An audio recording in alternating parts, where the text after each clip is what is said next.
The night air carried the faint sound of music as Emma drove home. Headlights gliding over the empty road like slow-moving stars. The birthday party had been cheerful, filled with laughter, cake, and a sea of smiling faces, but as soon as she stepped into her car, a silence crept in that felt too familiar. It was the kind of silence that didn't just sit in the air. It settled deep inside her.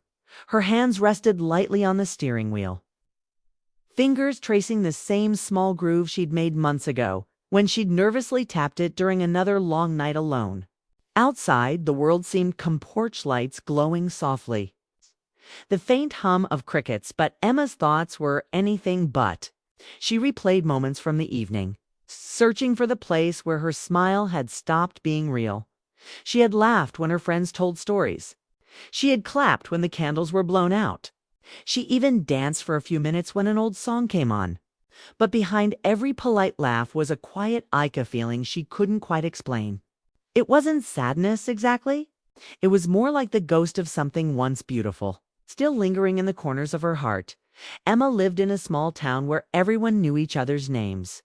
Her house sat at the end of a quiet cul-de-sac, tucked between maple trees that turned golden in the fall. From the outside, her life looked peaceful. A good job at the library, a kind-hearted 9-year-old son, and friends who checked in from time to time. But inside there was a weight she carried quietly, a longing she didn't share with anyone. She thought about Daniel as she drove, the man she once believed she'd the past in connection the next morning. Sunlight spilled softly through the kitchen window, warming the wooden floor beneath Emma's bare feet. The air smelled faintly of coffee and rain, the kind of scent that always carried her back to memories she both cherished and avoided. She stood there for a while, staring at the quiet street outside, letting her thoughts drift to the years when her home used to feel louder, fuller, and somehow more alive. Back then, mornings were different. Daniel would hum while making breakfast, a habit that used to make her laugh. He'd always hummed the same tune, something he'd written for her on the old guitar he used to keep by the couch. It wasn't a real song, just a melody that belonged only to them. Noah, still small at the time, would giggle and try to join in, banging a spoon on the table like it was a drum. Those mornings had felt endless, filled with a sense of belonging that seemed unshakable. Emma remembered one morning in particular, years ago, when everything had felt perfect. She had been standing at that same window, watching the sun rise while Daniel made pancakes. He had looked up, smiled at her in that quiet, knowing way of his, and said, "I think we're going to be okay, Em." She could still hear the warmth in his voice, the certainty that love could weather anything. She had believed him then with all her heart. But life, she learned, doesn't always break in a single moment. Sometimes it unravels quietly, thread by thread. When Noah was born, everything had changed in beautiful and difficult ways. Sleepless nights turned into long days, and the laughter they once shared began to fade beneath the noise of responsibility. By Thursday afternoon, the autumn wind had turned sharp, scattering red and gold leaves across the library parking lot. Emma pulled her coat tighter around her and glanced at her phone. Another message from Daniel. He had sent it early that morning, simple and polite as always. "Would you mind if I stopped by this weekend to drop off Noah's old art supplies?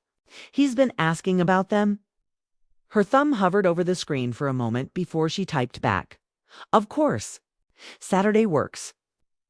She added a smile emoji, the same one she always used, and tucked the phone away. It had been months since they'd seen each other in person. Their conversations these days were brief, careful, almost scripted. But lately, Emma had noticed small changes, tiny pauses in his voice, a softness in the way he said her name. And now, for reasons she couldn't explain, the thought of him coming over made her heart stir in a way that felt both comforting and terrifying. Inside the library, the quiet hum of pages turning brought her back to the present. It was story hour, her favorite part of the week. A dozen children sat cross-legged around her, listening intently as she read from a worn-out storybook. The tale was about a lost bird finding its way home. Halfway through, Emma found herself struggling to steady her voice. The story's ending, simple and tender, reminded her of something she hadn't thought about in years. When the children clapped at the end, she smiled and closed the book. But as she began to clean up, she noticed something small beneath one of the chairs, a crayon drawing on scrap paper. It was of a woman and a man holding hands beneath a large yellow sun. At the bottom, written in uneven letters, were the words Mom and Dad. For a moment, Emma just stared at it. It wasn't Noah's drawing, but it could have been. Something about it, a feeling, a memory, made her chest tighten. She slipped the paper into her bag before heading out that evening. By the time Saturday came, the sky had turned overcast, the air heavy with the promise of rain. Emma spent the morning tidying the living room, though she wasn't sure why. It wasn't as though Daniel hadn't seen her house before. Still, she fluffed the pillows twice and made a fresh pot of coffee, the good kind she usually saved for guests. At exactly 2 o'clock, the doorbell rang. Her heart gave a quiet, startled leap. When she opened the door, Daniel stood there, holding a box, rain beating on his jacket. He looked almost the same as she remembered, kind eyes, tired smile, but there was something different too. Something gentler in the way he carried himself.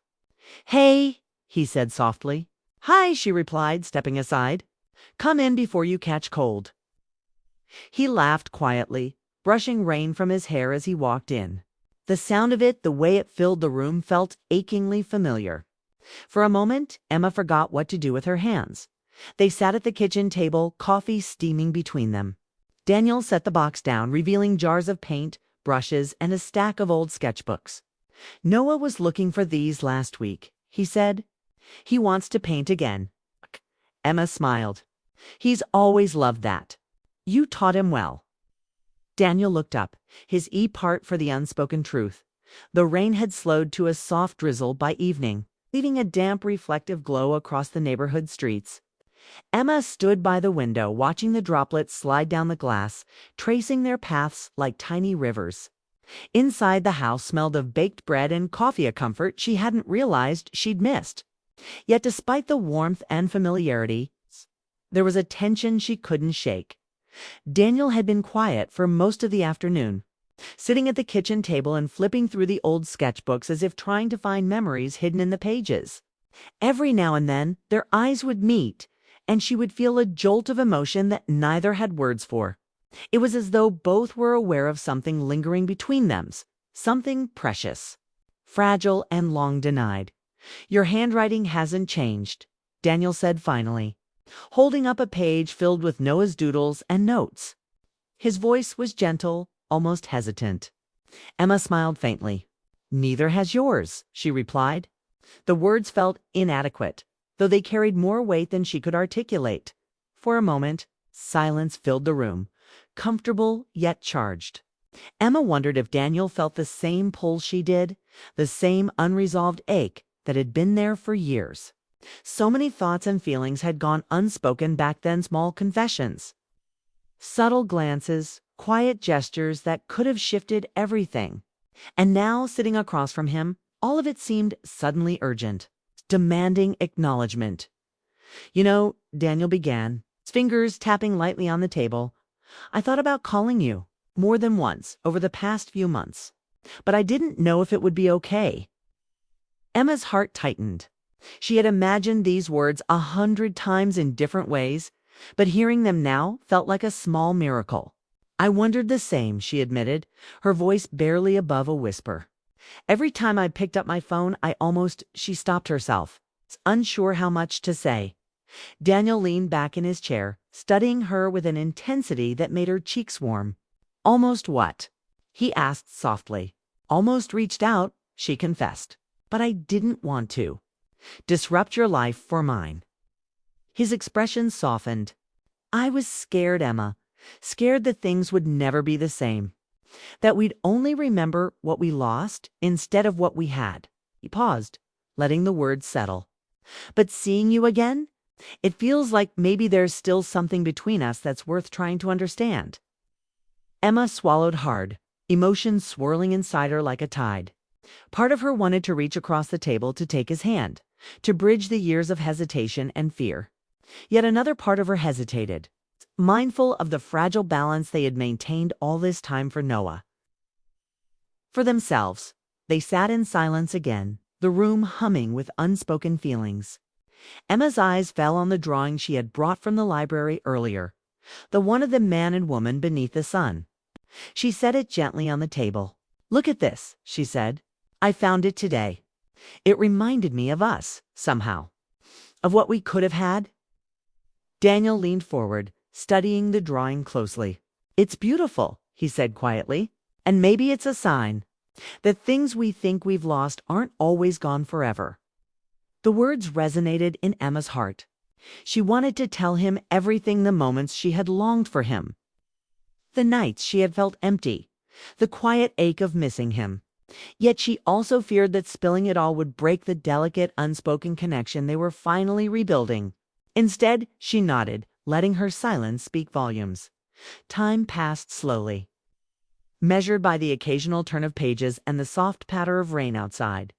They shared small stories, half-forgotten memories, laughter that came easily yet carried the weight of nostalgia. Every glance, every subtle smile seemed to convey emotions too deep for words: love, regret, hope, and the tender ache of things left unsaid. Finally, Daniel pushed the box of paints closer to her. "I should go soon," he said, his tone hesitant. "I don't want to overstay or make things awkward." Emma felt a pang at the thought of him leaving. "You don't have to rush," she said softly. "It's nice having you here." He looked at her, and in that gaze, she saw a reflection of her own heart, a mixture of longing, fear, and hope. "It is nice," he admitted. Then, with a small, deliberate movement, he stood and took the photo frame from the table, turning it so they both could look at it together. "This reminds me of everything we almost let slip away." Emma reached out instinctively, letting her fingers brush against his for the briefest moment. It was a silent acknowledgement, a promise, a shared understanding that the unspoken truths between them no longer needed hiding. As Daniel finally walked to the door, the rain had stopped, leaving a clear sky and the first hint of evening stars. Emma closed the door slowly, but her heart remained wide open. She knew that the road ahead would require courage, honesty, and patience, but for the first time in years, she felt ready to face it. Some truths, she realized, didn't need words to be understood. They were felt in glances, in gentle touches, and in the quiet moments when hearts dared tea. The next morning, sunlight filtered softly through the curtains, illuminating the quiet stillness of Emma's living room. The previous evening had left an indelible mark on both of them. The brush of fingers, the shared glances, and the unspoken truths had awakened something neither could ignore. Yet a lingering hesitation remained, a fragile barrier they both feared crossing too soon. Noah had gone to school, leaving the house silent except for the occasional hum of the refrigerator and the ticking of the clock. Emma found herself at the kitchen table again, tracing her fingers over the box of art supplies Daniel had brought. Each jar of paint, each sketchbook seemed to carry a memory of him, of them, and of a past that had been quietly waiting to return. The soft chime of the doorbell startled her. She hurried to the door, heart pounding, and opened it to find Daniel standing there, holding a small, neatly wrapped package. He looked different, somehow more earnest, more determined, though the familiar warmth in his eyes remained. I thought I'd bring this," he said, his voice low but steady. "It's something Noah left at my place last week. I figured he'd want it back before he starts his new art project." Emma took the package, their fingers brushing again. The touch was brief, but it sent a ripple through her chest. She gestured for him to come in. "Thanks. He'll be thrilled." Daniel stepped inside, his eyes scanning the room, lingering on details as if committing them to memory. There was a quiet pause before he finally spoke. "Emma, there's something I need to say. I can't keep it inside anymore." Emma's stomach fluttered. She had imagined this moment countless times, yet now that it was here, words seemed to fail her. "What is it?" she asked softly. He took a deep breath, the weight of his hesitation evident. "All these years, I never stopped caring about you, about us. I kept myself busy, telling myself it was easier to stay away to protect both of us. But seeing you again, seeing Noah happy, seeing you here, it's made me realize that I was wrong to let fear keep me silent." Emma's eyes welled with tears. The sincerity in his voice, the raw emotion, struck her in ways she had tried to ignore. She wanted to speak, to tell him that she had felt the same, that every lonely night, every missed opportunity had been colored by the thought of him. Yet the words felt too fragile, too delicate to say aloud without breaking under their weight. Daniel stepped closer, a cautious hope in his eyes. "I don't want to push you, Emma. I need you to know the truth, that my heart has never stopped caring, and I think it still belongs here with you." Emma's breath caught. Her hands trembled slightly as she held the package, suddenly feeling the years of unspoken longing wash over her.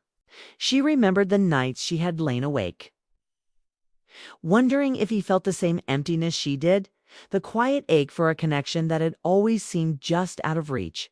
And now he was here, standing in her living room, telling her exactly what her heart had yearned to hear.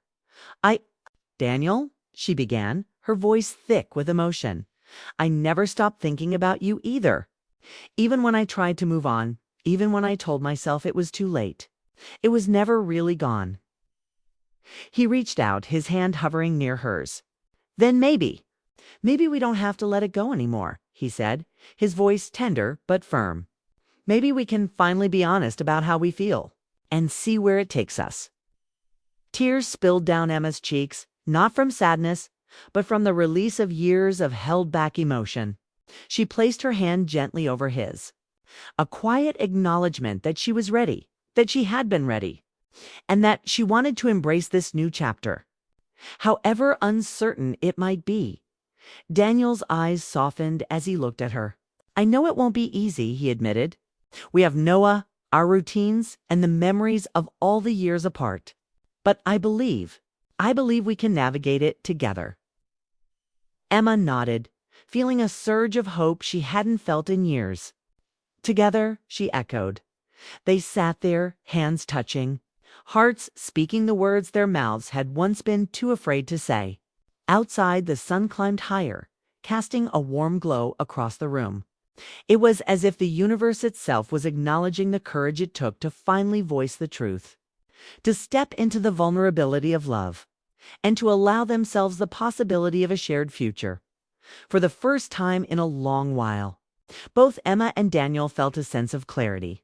The unspoken no longer needed to remain hidden. They had turned the corner, faced their fears, and embraced the fragile yet exhilarating promise of a love that had waited patiently for this very moment. And in that quiet living room, with the soft afternoon light wrapping around them, they understood that this turning point wasn't just about confession, it was about choosing to move forward. Together, with hearts open and hope renewed, the resolution the days that followed felt quieter, calmer, as if life itself had taken a deep breath. Emma found herself waking up with a kind of peace she hadn't felt in years. The house no longer carried the same ache of emptiness.